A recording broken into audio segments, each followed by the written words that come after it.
And this issue here at Red Hills hits on many of those components to readiness and thus readiness. And I think the most burning question to me, and I throw it out to any of the members of the panel, right now, this challenge, confronting this challenge, what impact to INDOPACOM's ability to do its mission? What is the impact?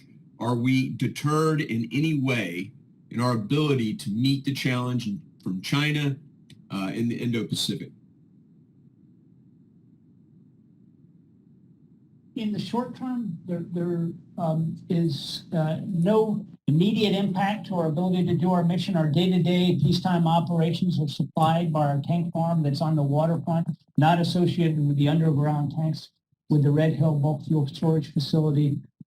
There is going to be a separate brief to the members, and it's going to be at the classified level that's going to address the strategic importance of the Red Hill bulk fuel storage facility and its place within the more broad military fuel distribution system. And I'll defer to that to talk about the long-term impact of ceasing operations of Red Hill and of potentially defueling it or shifting the fuel elsewhere.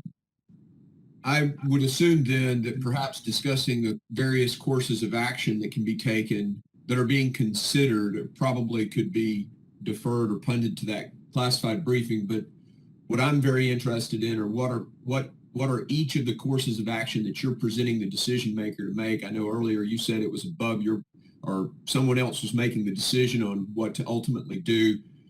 Perhaps in that classified setting, understanding all of the courses of action you guys are considering. If you guys wouldn't mind making sure we talk about that, then that would be helpful. One last question.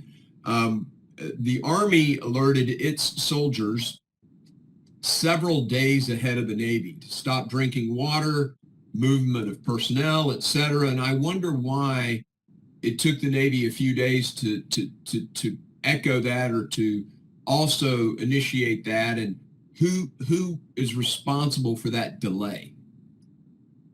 I'll address that also as the on the day of the event, the 28th of November, there was we began to receive initial reports within the Navy of individual residents that were affected by some water contamination issue, and the Joint Base Pearl Harbor Hawaii Base Commanding Officer sent teams out to each one of those sites to check on it.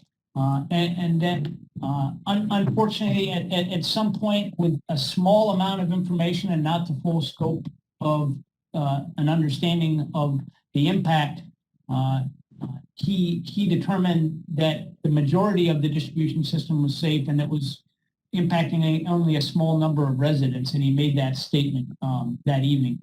That was incorrect. He subsequently formally apologized for that assessment that he made on the ground based on the limited information he had.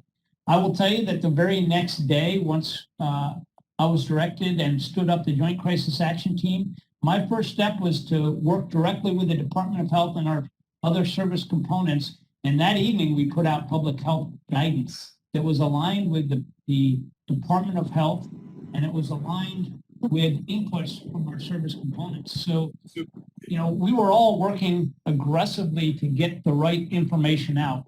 Were there miscues in communications? Yes. And was it impactful to our residents? Yes. And we're going to fix those in our TTPs. It was based on poor information and frankly, poor judgment. Okay. Well, that's an admission then. Appreciate that. Thank you for saying that. Thank you, Mr. Chairman. I yield back.